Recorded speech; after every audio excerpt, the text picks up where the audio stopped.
Griffon Sports Insider is presented by Mosaic Life Care.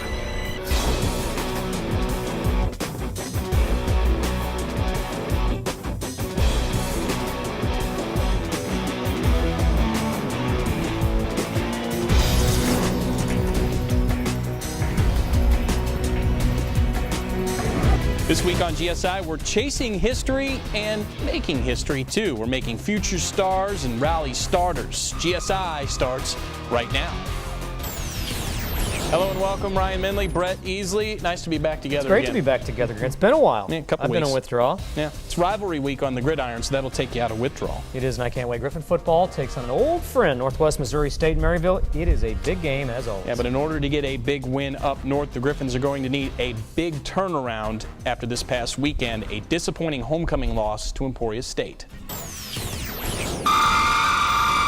Week 8 brings us back to Spratt. Griffons coming out of the woodwork for homecoming. 5-2 Missouri Western football taking on a 3-4 Emporia State team, but the Hornets stunned the Griffons in St. Joe last year.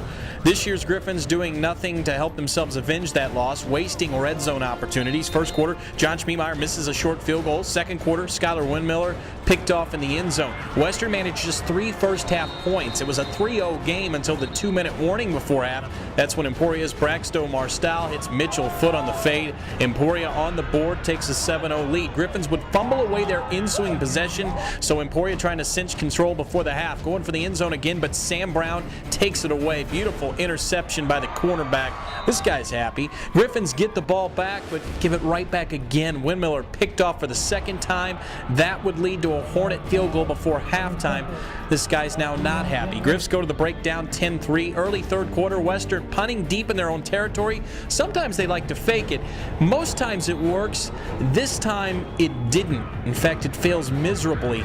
Hornets take over deep, and that leads to this. Marstal to Jordan Tice. Emporia now up 17-3, but the Griffons finally get going on offense midway through the third. Windmiller hits D. Tolliver over the middle. 24-yard scoring strike. Windmiller 26 of 51 for a career high, 339 yards passing. It's a 17-10 game, but that's as close as this game would get. The Griffons constantly shooting themselves in the foot. They stop Emporia here on 3rd and short, but an unsportsmanlike penalty keeps the drive alive. The Griffons were flagged 11 times for 135 penalty yards. This would lead to a Hornet field goal. Final 3 minutes, Griffons down 2 scores. They're about to be down 3 scores. Windmiller picked off for the 3rd time of the day. This one's going to the house. This one seals it. Western falls to Emporia for the 2nd straight year at home. 30-10 the final. The Griffons with a season-high 509 yards of offense, but they turned it over 4 times. They missed 2 field goals. Tack on the penalty yards and the botched punt fake, and this was not a pretty day in Griffon Nation. We outgained them by almost 200 yards again. We penalties and turnovers. That's period, and missed field goals. The punt fake was bad. A lot of times it works right there. It took a gamble. The pump fake's not going to work if half the kids don't block it and don't hear the call, and they don't block it, and that's what happens. So bad decision by me. Just missed opportunity after missed opportunity after missed opportunity. I mean, it takes 11 guys every single play, and there were plays where I didn't do what I was supposed to do, or there were plays where other guys didn't do what they were supposed to do, and so things just weren't clicking. I mean, they were yardage-wise, but when we got down inside the red zone and had our chances, we just couldn't quite get it in. They wanted more than us, So we got to bounce back next week. We got to come ready to play against Northwest, no matter what happens. So. And joining us now, head coach Jerry Partridge. A week ago, we think you're playing as good a football as you have all year, kind of gradually, and then this week, backwards. Right. Well, backwards in results, backwards in the points, and obviously the loss and how it looks. As far as this line of scrimmage playing football, not backwards. I mean, it was really similar. We continued to play pretty well. We moved the ball the best we've moved it all year long. Continued to stop people against probably one of the best offenses we faced as far as what they do. It's just, there's some glaring areas. Penalties, we out-penaltied them 11-2, 135 yards to 10 yards. That's 125 yards of difference. We turned it over 4 times. 3 times we're inside the red zone and come away with 0 points. We missed 2 field goals. adds up, and it costs you. And it's like I told the team on Sunday, I said, it is possible to outplay somebody thoroughly and lose by 20, and there's how you do it right there. Well, you said it. You move the ball up and down the field offensively and struggling to score in the red zone, especially 7 points. What do you equate that to? What have you seen? Well, I don't know. I guess we're accustomed to more of a smash mouth running game, where we're going to get after you. We're going to put our will on you and score. And right now, that's not what we are. We don't take snaps under center. We're worried about taking snaps under center. And I got asked at the media luncheon by Dave Riggert today, and part of it is just having a quarterback and a center that can do that kind of exchange, and having a quarterback that can go get a first down on a sneak alleviate some of the other areas. Now they got to defend the A gaps. They don't defend the A gap. You got all that going on, and just the ability to take a snap under center gives you a lot more versatility in short yardage. You had a good crowd on Saturday, but the energy was not there. I think for anybody that was in attendance, you look at it, by a picture, it looks good, but it was just kind of flat. But that being said, 2-5 in your last 7 home games. What do you make of that? That's strange. Well, you played some good teams. That's part of what to make of it. Well, in the 5 losses, 2 are to Pittsburgh, who has a very good football team. 1 was to the national champion Northwest Bearcats, who was a great football team. And 2 have been these crazy Emporia games where we're just beating them up and down the football field, but we're turning the football over more than they're turning it over to us, and results in losses. And so that's what I make of it, really. I don't really notice energy as much. I have a headset on, so I can't hear it as much. So it's hard to tell. It looked like a great crowd when I came in. I know when I kept turning around later in the second half, they were leaving us pretty quick. But that's all right. I mean, I realize what we put on the field has to entertain and to keep people there. Skylar Windmiller throws for 339 yards. People will see 3 interceptions. He did throw a touchdown pass, but he's playing good football right now, isn't he? Yeah, I think he's starting to play pretty good. He's throwing the ball well. He's actually running surprisingly well. He had a good ball game, I thought. I mean, I thought he had a tough game. I thought he played well. I mean, again, against Emporia, we had 2 straight years like that, where the quarterback has performed at a pretty high level, had good yardage stuff, but just turned the football over. Well, you flush this one down the toilet. It's gone. It's away. You have to, because you do have the defending national champions this week in Maryville against Northwest. We'll talk about those Bearcats when we come back.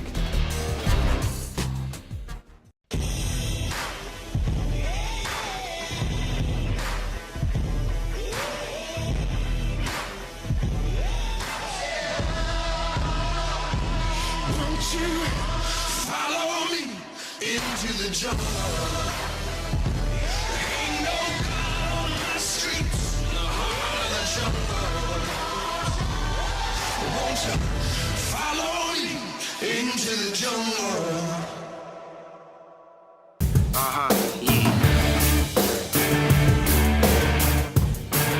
The big rivalry renews this week in Maryville as the 5-3 Griffons take on 7-1 Northwest Missouri State. The Bearcats, the defending national champions. The last time these 2 teams met was week 11 of last year. Northwest defeated the Griffons 51-21 en route to a perfect undefeated season. This year, we need to bring back Bo. Stick 'em, ha ha ha, stick 'em. Stick 'em, ha ha ha, stick 'em.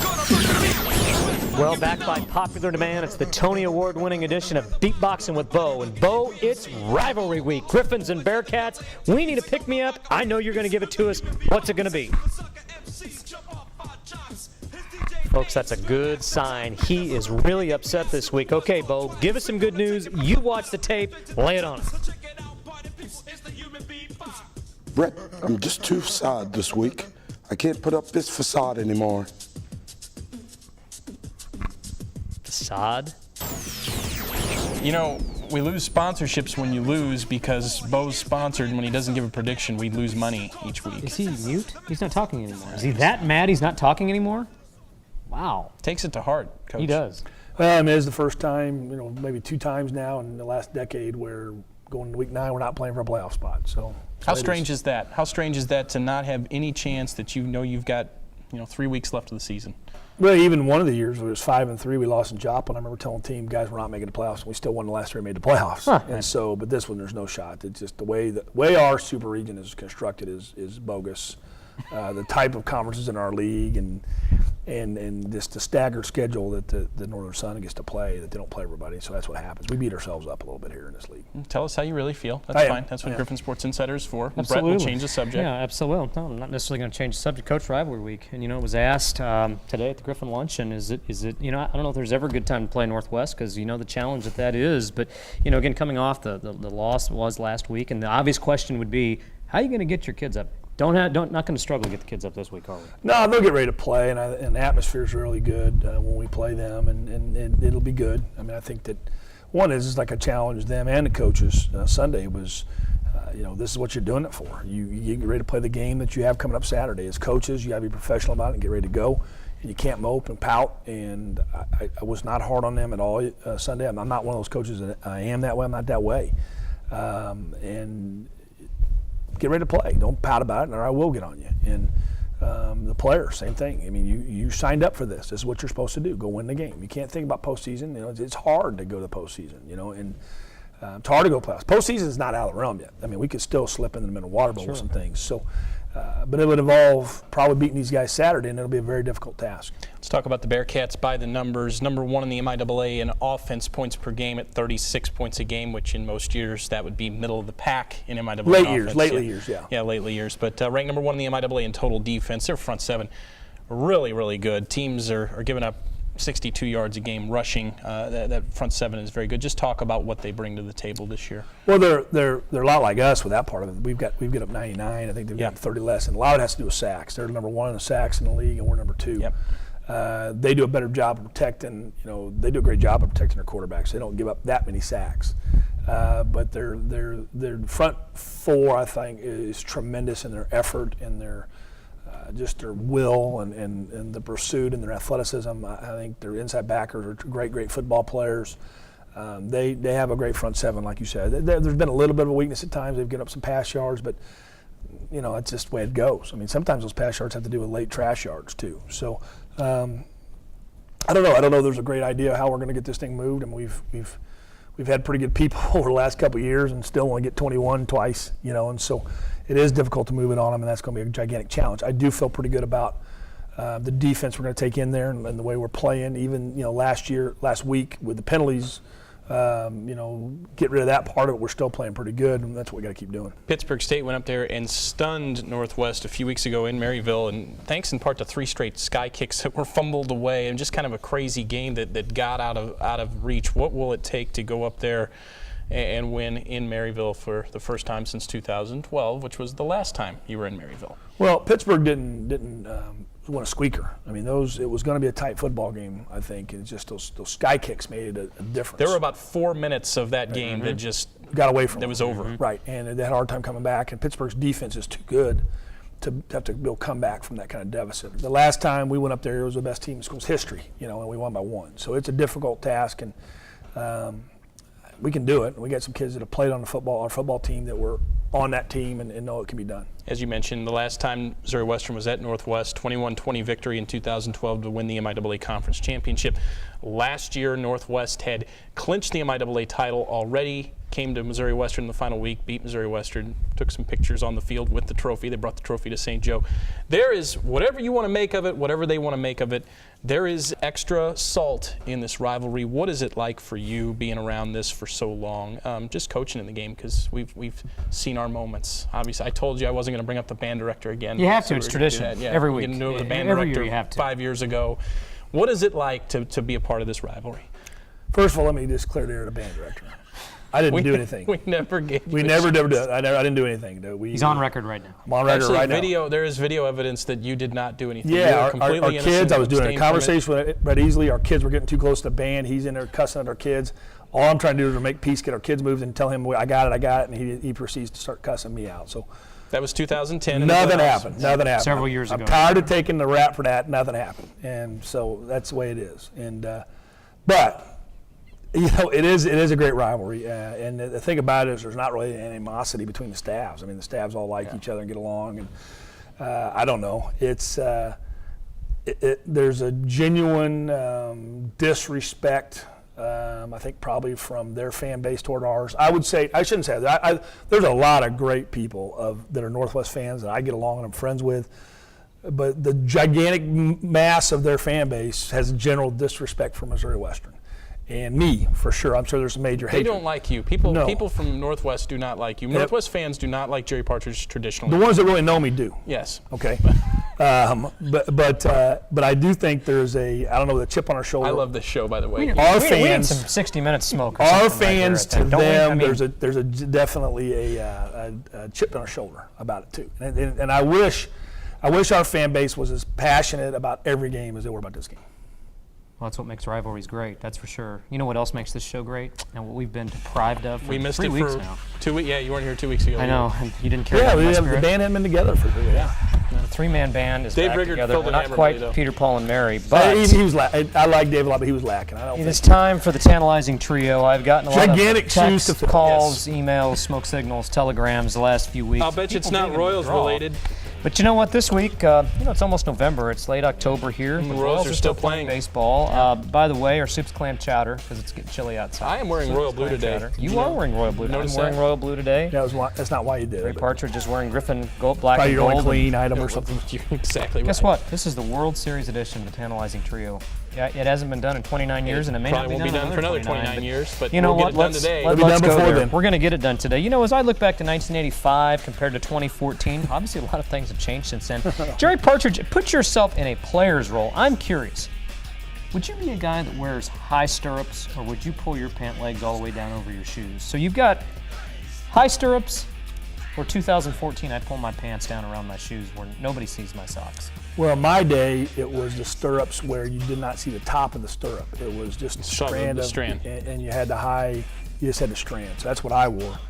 It's been a team game. Sometimes they had the lower, like a little lower U, like George Brett would wear. Are they real or fake? Just tell me they were. No, they're real. They were They're real. okay. You didn't have fake ones then. The Little League, I had the strands on Yeah, the you socks. had the way you had to do your pant and everything. I'm sure I'd be the long pant guy now. I mean, I'd be doing what everybody else does. Everybody else. See, I'm still the short But leg I actually guy. like that look. a lot. Okay, secondly, and I think this is different for every Royals fan because we just haven't experienced it in forever. What's been the neatest part about the World Series experience for you?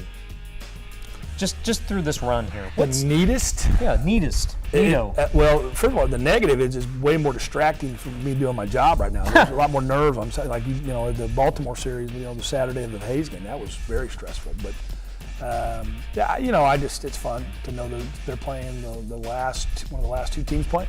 It's good, and it's exciting to finally see a little vindication for Dayton Moore and Ed Yost and all the negativity that they get. And at times I would question. there's negative. I would do it. I just don't do it on the internet. But it's called the Who does it Twitter on the internet? Oh. yeah, or the Facebook. Twitter. I don't tweet and Facebook. Hashtag negativity. fire Ned Yost. Sorry. But I'm excited for Let that. him, yeah, that is cool. Sorry to cut you. And it's finally see those young players start playing well, and I'm excited about the future for them. I think they'll continue to be good. Well, and this final question defies the Griffon Sports Insider Handbook on what to ask and what not to ask and the timing of it, but this is relevant. When this show airs, we're going to know. Will the Royals be World Series champions the next time we talk on Yes, Saturday? they're going to win it. I hope he's right. Well, We're gonna find out. 1985, That's they not a came curse. home They down were- 3-2. Well, 3-1, and I remember telling some friends of mine, we're all down. I said, we got them right where we want them. Well, we'll see. Beautiful. We'll I hope see. you're right. Coming back to Kansas City in that electric atmosphere, I will admit, even as a Cardinal fan, it's been really cool to see. So I'm happy for you guys as fans. That's Jerry Partridge. I I'd hope be they come back from St. much Joe happier. at 5:30 on Saturday with a victory as well. Yep. That'd be better. Griffons at Bearcats in Maryville, 1 o'clock on Saturday. And before we go to break, and we're still talking Royals, we're seeing so many cool stories to come out of this season up here in Northwest Missouri because of this 2014 run.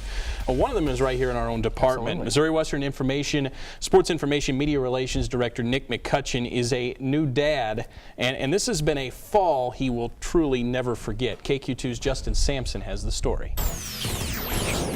Nick McCutcheon was too young to remember the 1985 World Series, but still grew up a Royals fan, much like he hopes his two sons will. Maybe 29 years from now, he'll have a son, and we can go to the games together. When the Royals won the last game, Jackson commented, "I knew you could do it." His first boy, Jackson, now 2, was born 10 weeks premature, so he and his wife Jenny knew another pregnancy could be complicated. But they tried anyway, and sure enough, things got rocky. Jenny woke me up in the middle of the night, said, "Hey, we need to go to the hospital. Something's wrong." They did 3 ultrasounds on the baby, And each ultrasound, he was in a little bit more distress. After an emergency C-section, Jep Edward McCutcheon was born on Wednesday, September 24th, 2 days before the Royals clinched their first playoff berth in 29 years. We were staying at the Ronald McDonald House, and I watched the wild card game there. Once they got down 7-3, Jenny said,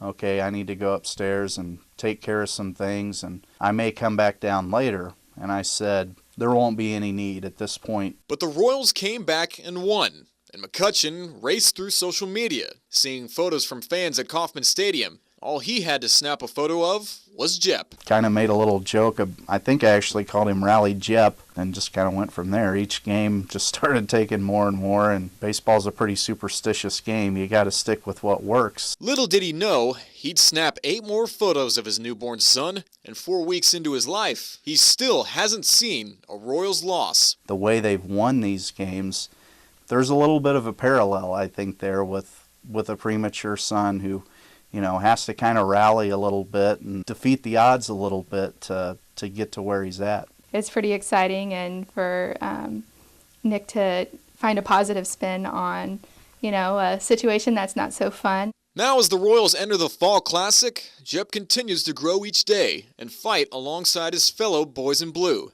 As underdog as they might be, the proud parents say, don't worry, the next rally is right around the corner. He's not just the rally baby for the Royals, but he's our rally baby too, getting healthy, and we're rallying behind him to bring him home soon.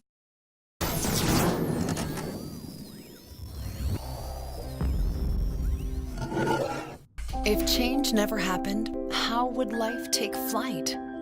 How would our days unfold? At Heartland Health, we believe change can be beautiful. That's why we're changing our name to offer you even better care.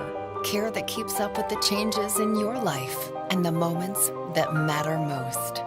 Heartland Health is becoming Mosaic Life Care. It's more than health care, it's life care. Visit us online to learn more. Ready, aim, fire! Ready, aim, fire away! In 2013, they claimed their first winning season in nearly a decade. In 2014, Missouri Western has skyrocketed straight to the top. This is what we've worked for, and so it doesn't seem out of place for us, whereas it seems a little bit out of place because people just know our history. A slow, gradual 8-year rebuilding process has all of a sudden thrust the Griffons into championship contenders. This is what we've worked for. We do deserve to be here. We've earned all of these wins. None of them have been given to us. With our backs to the wall, the darkness will fall. We never crossed foul, we could lose it all. Ready, aim, fire! Ready, aim, fire! Entering the final week of October, Western owns an 18-5 record and is on pace for its first 20-win season since 2000. But more importantly, the Griffons are in the hunt for their first MIAA volleyball title ever. Ready, aim, fire! Ready, aim, fire away! We play so much better when we're having fun. So with the chip on our shoulder, we're going out and we're having a good time because clearly winning's fun, and that's what we're doing right now. And with it, the Griffons have completely skipped the step of proverbial hunters and gone straight to the hunted. We have a big target on our backs. Everyone wants to beat us. When we play teams, they're going to give us their best selves, they're going to give us their best attack because they have nothing to lose. You know, this team is built on chemistry, not necessarily talent. And so we got to remember, you know, hey, we really like each other. We get along really well, and let's let that carry us through. And I think moving forward, we just need to continue to remember that, you know, our destiny is in our hands.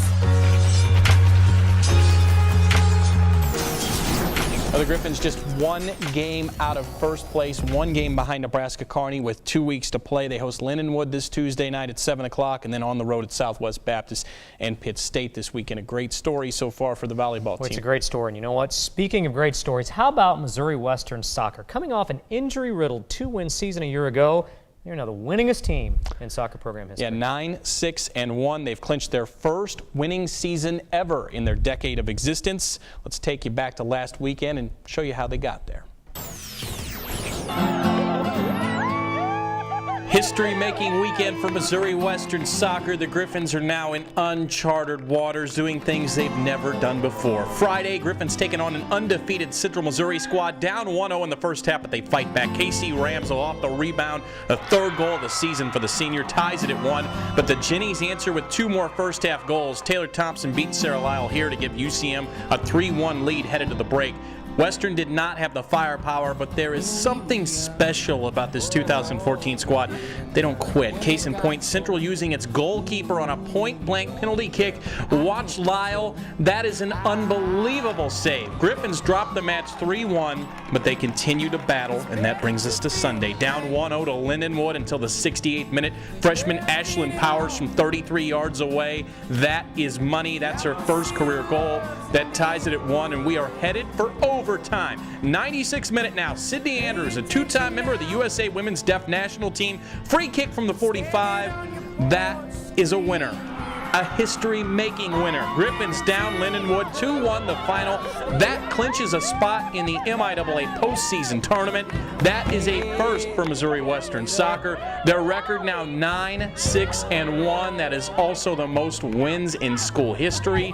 You think the Royals are a good story? How about this? A program that has struggled for most of its decade of existence. Just 2 wins a year ago. They have fought back from injury through adversity to turn it all around. The postseason is Missouri Western's reward.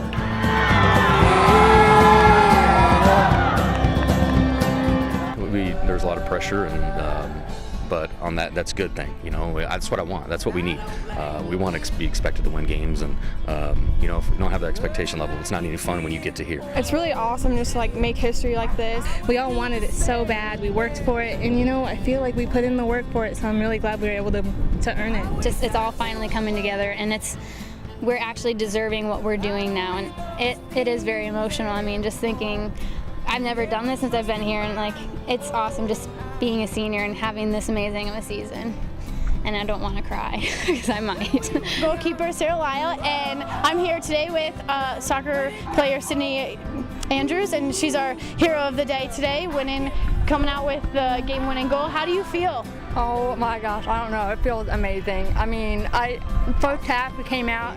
We didn't start off very well, but we continued to battle, continue to play. I can't tell you how proud I am of my team. I just happened to be the one that take the last goal. But if it wasn't for Ashlyn knocked one in, kept us in the game. I don't know. It's unbelievable. We're in the conference tournament. I can't believe it. Beautiful day. Beautiful day to be a Griffin. Always a great day to be a Griff. It is. It's hard not to root for that group. The Griffons close out the regular season this weekend. They host Northwest Friday night, Halloween night on October 31st. Are you gonna wear costume? Probably not. I'll dress like Chad Edwards. I'll dress like you. Okay, great. Beautiful. And it'll all complete the circle of life. It's senior night on Halloween night. They travel to Central Missouri on Saturday, and then it's tournament time for the soccer team. You know another group we hope it's tournament time for in March? How about Griffon basketball? Yeah, that'd be okay. That would be good. Both teams have officially begun practice. Both programs hoping for a quick rebuild. You can get a glimpse of the retooled Griffon men and women this Thursday night, October 30th, as we host the 11th annual basketball tip-off party, which is presented by our good friends at Broadmoor Apartments. We'll introduce the new teams and bring back the dunk contest. First 500 fans get a free t-shirt and free pizza. We'll see you Thursday night. We'll be right back. I like the dunk contest. If change never happened, how would life take flight? How would our days unfold? At Heartland Health, we believe change can be beautiful. That's why we're changing our name to offer you even better care. Care that keeps up with the changes in your life and the moments that matter most. Heartland Health is becoming Mosaic Life Care. It's more than health care, it's life care. Visit us online to learn more.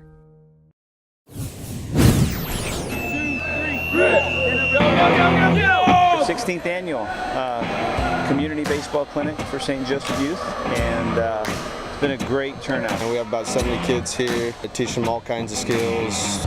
Baseball to bitch. I'll be glad when you're dead, you rascal. How to hit. The home run derby between the little ones, you know, get a little more action in. Yeah, they're going for it all. They're intense. Look at this guy's face.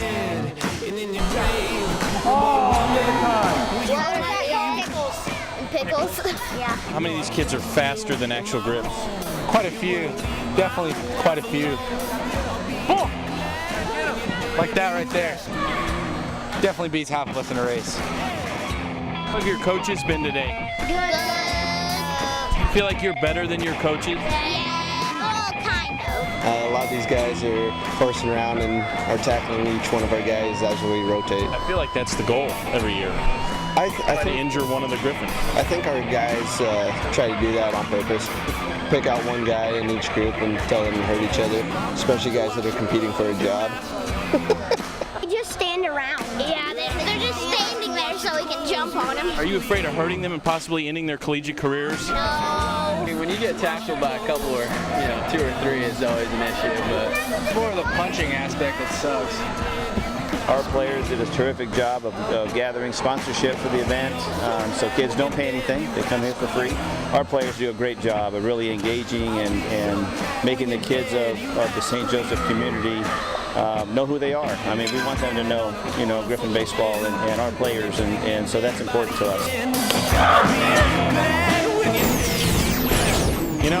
It's free every year.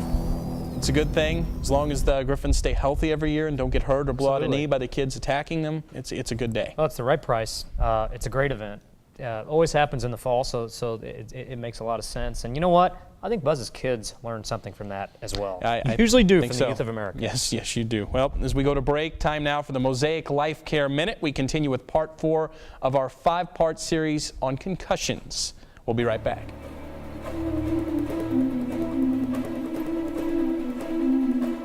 Once a concussion is recognized, our motto is, if in doubt, get checked out. You got to take yourself out of the game. That is the most important thing to do. The most important thing that a student athlete can do is to have the maturity to say, hey, something happened, I'm not quite right, I'm going to go see the athletic trainer, I'm going to go talk to somebody that can help me get the help that I need.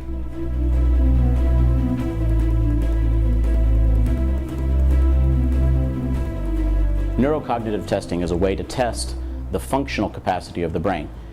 It's important to get a baseline test so that we can measure how your brain is functioning compared to how your brain was functioning before a particular injury. The test that we use is an impact test. It's a neurocognitive test that measures the function, the capacity, the speed of movement of your brain. Impact is an exam that an athlete takes on a computer, and it poses questions to the athlete that have to do with memory, both short-term, long-term, recognition of shapes, recognition of colors, things of that nature.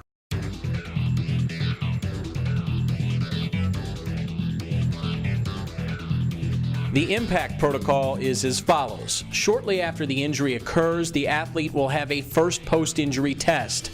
A plan of care will then be developed at that time. The concussion program coordinator will then track daily symptom scores. The second post-injury test will be administered once the athlete is symptom-free. If the student tests within their baseline limits, they will then begin the 5-step return to play protocol.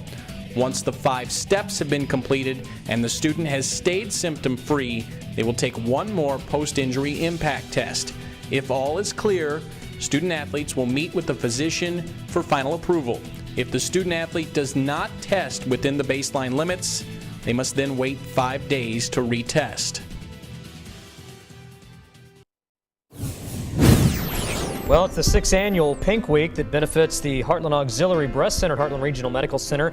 At the 3 home volleyball and soccer games during this time, we'll be selling Pink Week t-shirts for a minimum $5 donation and pink ribbons for $1, with all of the proceeds once again going to benefit the Heartland Auxiliary. We've got a lofty goal this year. We've set a $2,500 goal through the games through the first weekend. We've raised $1,200. And again, get your shirt at either the home volleyball or soccer game this week or come to our office in Looney Complex. That's Griffon Sports Insider for this week. And as always, ladies and gentlemen, go Griffs!